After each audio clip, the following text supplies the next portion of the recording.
So, I'm hopping on here to talk about grief and how grief and ambiguous loss relate to coronavirus.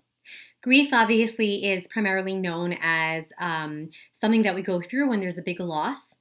And there are losses that are obvious losses or tangible losses, like the loss of a pet that passes on, the loss of a loved one who dies. And then there are things that are called ambiguous losses. Okay. And we grieve those too.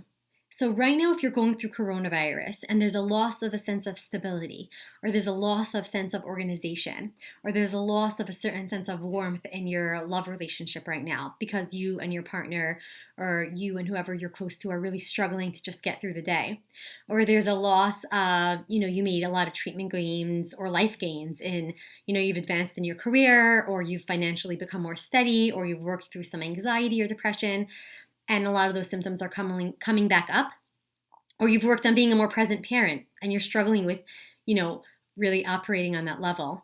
It's okay. It's okay. You know that it's okay because there's coronavirus going on, and we are all going to have to navigate new waters as we move through and past this. But I also want to say that it's okay if you're grieving right now the losses that you are noticing, because there are silent losses.